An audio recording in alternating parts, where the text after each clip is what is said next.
你？说话呀！你装哑巴是吗？说话呀！他现在不想跟你说话。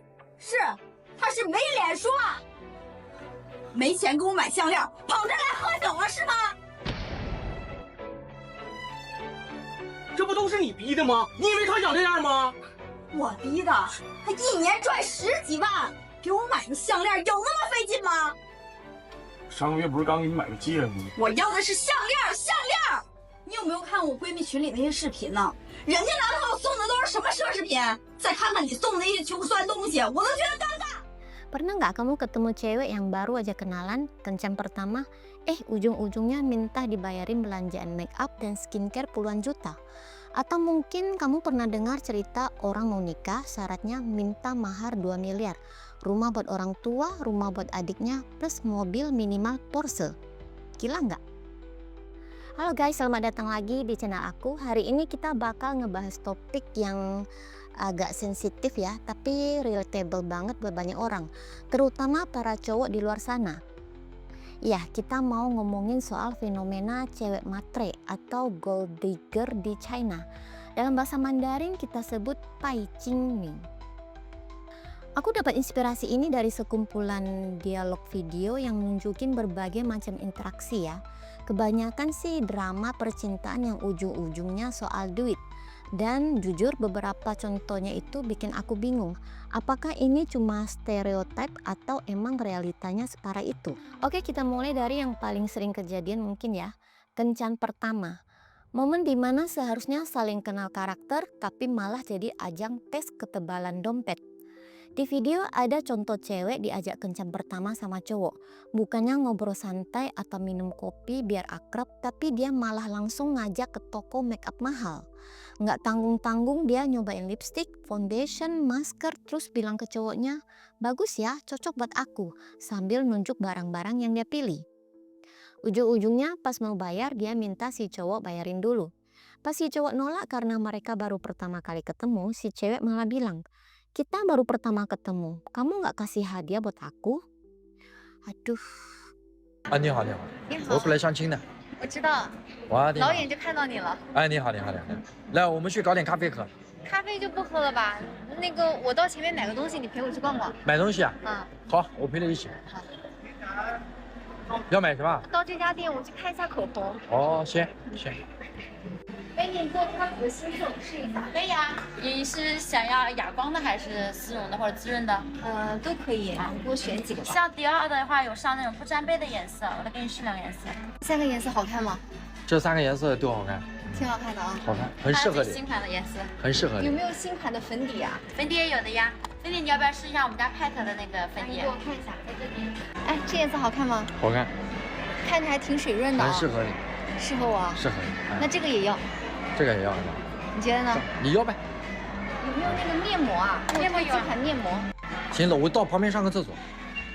你等一下啊，怎么了？我刚刚要了一些，你全部给我打包。好的。啊，你能帮我买个单吗？我帮你买单，你自己买东西，我正好我买单。那我们第一次见面，你不送我点见面礼啊？ Malah ada lagi contoh lain, cewek diajak jalan, milih-milih tas branded sampai totalnya ratusan juta. Terus dengan santainya dia bilang ke cowoknya yang gajinya cuma 5 juta sebulan. Bukannya kamu mau kejar aku bilang lihat performa kamu kan? Performa yang dimaksud di sini jelas adalah performa finansial. 我都想要，帮我包起来吧。啊，这些都要啊？对，可以啊，喜欢你买啊。都帮我包起来吧。这边是我们香奈儿的专区，可以看一下。这是熊猫拼的一个 CF， 很少见，专柜买不到。哇，这个多少钱？这个是在售2万9。这个好不好看？我好喜欢，我觉得它好适合我。我真的买啦！你买啊？啊，很适合帮我包起来秋冬的这个。哦，太巧，太有缘了。你这个也帮我包起来吧。啊，这个也要？怎么了？我现在买不起吗？你帮我包起来吧。哦，这个多少钱呢？这个是7万8。7万8，很经典的颜色，好便宜哦！这个我可以买吗？我这个也要，你确定吗？一次买这么多？无所谓的啊，我今天过节嘛，过节多买一点。你想拿几只随便拿呀，店里面还有好多只。先生，我帮您看了一下，这些东西一共是11万5。对着我说干嘛？对着他说呀。你不是要追我吗？你说今天带我出来逛街，我说看你表现。你要是这些都给我买，我肯定当女朋友的。还没还？我先走了啊，你自己买。Gimana menurut kamu? Wajar nggak sih ekspektasi kayak gini di awal hubungan? Atau ini udah jelas red flag segede gaban? Oke, kalau tadi baru kencan pertama, sekarang kita naik ke level yang tahapnya lebih serius, pernikahan. Nah di sini nih tuntutannya bisa bikin nggak masuk akal. Mahar atau uang seserahan itu kan sebenarnya bagian dari adat ya di beberapa budaya, tapi kadang jumlah dan itemnya itu luar biasa.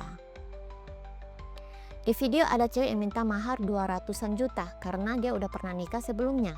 Kalau nikah pertama cuma 100-an juta plus 10 item emas. Bukan cuma 3 item emas yang seperti biasanya, tapi ini 10 item emas termasuk cincin, gelang, anting, kalung, rantai kaki sampai batangan emas dan gunting emas. Rumah atas nama dia, mobil Mercedes, uang buat orang tuanya, uang buat adiknya belum nikah, dan cincin berlian custom juga. 斤不是3斤10斤包括啥呀？不是，就是说，因为啥，本来是5斤，然后这不是因为是2婚嘛，所以说是10斤，1婚是5斤，2婚是10斤，这10斤都包括啥呀？10斤就包括那个啥那个就是戒指啊、手链啊、手镯啊、项链啊、耳环啊、脚链啊。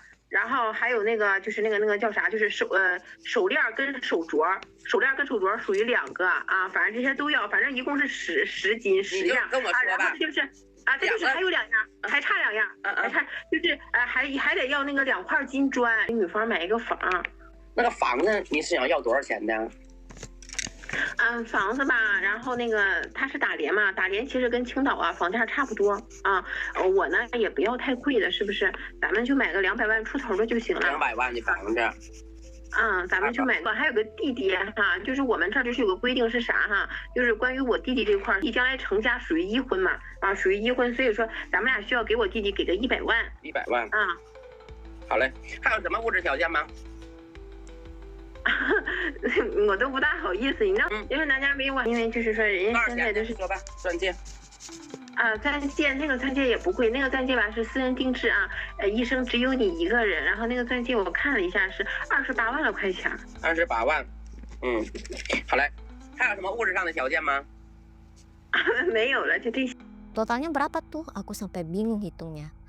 Si cowok yang dengar sampai bilang, aku pikir kamu gak datang buat cari jodoh, tapi buat jadi kaya. Terus dia nanya, kamu gak lihat diri sendiri, syarat-syarat ini gak malu ya? Ada lagi kasus lain minta mahar 2 miliar, rumah buat orang tua, rumah pernikahan minimal 300 meter persegi, rumah buat adiknya plus ganti mobil cowoknya jadi minimal Porsche karena Mercedes dianggap jelek dan kayak tutup peti. Pas ditanya si cowok kalau dia ngasih mahar 2M, si cewek balikin berapa? Jawabannya 200 juta. Dia ngasih 2 miliar cuma dibalikin 1/10-nya. Si cowok sampai bilang, tahu nggak, kamu ini datang buat bisnis, bukan kencan, bukan cari jodoh. Ini agak gila sih ya, ekspektasi setinggi langit tapi kontribusinya minim. Pernikahan jadi kayak transaksi bisnis yang berat sebelah. Pertanyaannya, emang ada ya cowok yang mau nyanggupin syarat kayak gini? Kalaupun ada, apakah hubungannya bakal langgeng dan bahagia? Selain duit cash dan properti, ada satu lagi nih yang sering jadi tolak ukur, mobil. Dan bukan sembarang mobil ya. Di dunia para gold digger ini di China, merek mobil tuh kayak nentuin kasta. Ada cerita cewek dikasih surprise mobil sama pacarnya. Pas lihat mobilnya Audi A1, dia langsung kecewa berat. Dia bilang, Audi? Bercanda ya? Dia maunya Porsche.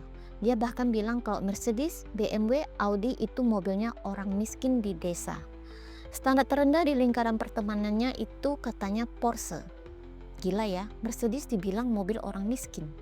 叫我过来干嘛呀？你不是一直想要辆车吗？这车送给你了。是不是保时捷呀？不是，准确来说，它应该是奥迪旗下的。奥迪？你开玩笑呢吧？这车还没我要高呢，也就是个奥迪 A1吧。我跟你说了，我就要保时捷，我不要奥迪，我也不要奔驰、宝马。不是为什么呀？这都是穷人开的呀。不是什么时候奔驰、奥迪都是穷人开的了？有你们什么事儿啊？有你们什么事儿啊？我告诉你们啊，我闺蜜的圈子最低档次都是保时捷，不跟他玩。你不要是吧？对呀，我就要保时捷。你够了！他居然说这是穷人开的。本来就是，有钱人谁看这呀？只有农村那些穷人才会开奔驰、宝马、奥迪。Ada lagi yang mirip, cewek nolak diantar pulang karena cowoknya cuma nyetir Mercedes, yang katanya Mercedes itu jelek, dia maunya minimal Porsche. Padahal ya, mobil Mercedes si cowok itu harganya jauh lebih mahal dari Porsche standar. Ini nunjukin kalau kadang mereka itu nggak ngerti nilai barangnya, yang penting merek dan gengsi. Obsesi sama satu simbol ini kadang bikin lupa sama esensi hubungan itu sendiri. Pasangan jadi kayak aksesoris buat dipamerin, bukan buat partner hidup. Menyedihkan ya. Puncak dari hubungan yang didasari materi biasanya kelihatan pas kondisi finansial si cowok lagi turun. Di sini kelihatan jelas mana cinta yang tulus, mana yang cuma numpang hidup. Contoh lain, pasangan udah mau nikah, tapi si cewek minta ayahnya si cowok tidak boleh tinggal bareng mereka. Yang mana ayahnya si cowok ini udah jual rumah dan pakai tabungan seumur hidup buat beli rumah pernikahan mereka. Alasannya nggak nyaman karena beda kampung. 到时候我们结完婚之后，我爸妈会跟我跟我们一起住。可以啊，那个稍微大点的房间就留给他们2个人吧。我爸是1个人，到时候住小点的那个房间。你爸也过来住？对啊，我不是早就跟你说过吗？他把老家的房子卖了，加上他这辈子的积蓄才给我买了这套房呀。你爸过来不方便啊。那他不住这套房，你让我爸住哪儿去？这房子是他买的呀。我知道是他买的，但是这本来就是给我们俩的婚房啊。那照你这么说，这是婚房，你爸妈也别住了呗？不可能，我妈他们养了我20多年，离我太远了，他们不安，他们心里不舒服。当时买这儿的时候，图的就是离你们家近啊，打个车起步价就到了，怎么会这会儿又说远了呢？两家人本来生活环境都不一样，两家人住在一起不方便啊。我爸用一辈子的积蓄把自己的房子卖了，买了这套房，你不让他住？我没有说不让他住啊，只是我觉得两家人住在一起不方便，而且这里跟你那个小地方不一样。这是我爸卖了自己的房子买的，他没房子了。你吼什么吼啊？我吼，不是你考虑过我家的感受吗？我爸没有自己的房子了，没有住的地方了。你现在跟我说不让他住，那你让他住哪儿呀？房子是他买的。他买房子不是应该的吗？他给你买房子本来就应该啊。他这一辈子只买了这套房，他用了一辈子积蓄，是他没有，是他的问题，不是我们的问题，好不好？我爸的问题，人家都说养儿防老，你现在这样做不让我不仅没有给他养老，我还要把他赶出自。Si cowok marah besar. Menikah itu dua keluarga membangun keluarga baru, bukan keluargamu menyedot darah keluargaku. Dan akhirnya mereka batal nikah. Ini bukti nyata kalau cinta yang dibangun di atas fondasi materi itu rapuh banget. Kalau fondasinya goyah, bangunannya ikut runtuh. Komitmen buat susah bareng itu nggak ada, yang ada cuma mau enaknya doang. Oke, kita udah lihat berbagai macam contoh dari video-video. Emang sih kesannya ekstrim banget ya. Pertanyaannya, apakah semua cewek materialistis itu separah ini? Tentu aja tidak. Kita nggak bisa generalisir. Banyak juga kok cewek mandiri yang kerja keras, punya penghasilan sendiri dan nggak ngandelin pasangan buat urusan materi. Tapi kita juga nggak bisa tutup mata kalau fenomena gold digger ini ada dan nyata. Mungkin ada tekanan sosial, gaya hidup hedonis yang dipamerin di sosmed, atau ekspektasi keluarga yang bikin beberapa orang jadi punya standar materi yang tinggi banget dalam mencari pasangan. Atau mungkin ada juga cowok yang dari awal udah memancing dengan pamer harta, jadi wajar ya kalau dia menarik tipe cewek yang fokusnya ke sana. Ini diskusi yang kompleks sih, nggak ada jawaban hitam putih. Tapi yang jelas hubungan yang sehat itu dibangun di atas saling pengertian, respek, komitmen, dan cinta yang tulus. Bukan cuman sekedar transaksi finansial. Kalau dari awal udah hitung-hitungan duit, gimana mau langgeng? Ya kan? Jadi kesimpulannya, fenomena cewek gold digger seperti yang digambarkan di dalam video-video tadi itu emang ada. Dan kadang levelnya bisa bikin kita shock. Mulai dari tes dompet di kencan pertama, syarat nikah yang fantastis, sampai ninggalin pasangan pas lagi susah. Penting buat kita baik cowok maupun cewek untuk lebih bijak dalam memilih pasangan dan membangun hubungan. Jangan sampai terjebak dalam hubungan toksik yang cuma morotin materi dan energi. Oke, sampai di sini video kita kali ini. Jangan lupa follow atau subscribe channel ini dan jangan lupa like dan komen. Sampai jumpa di video berikutnya.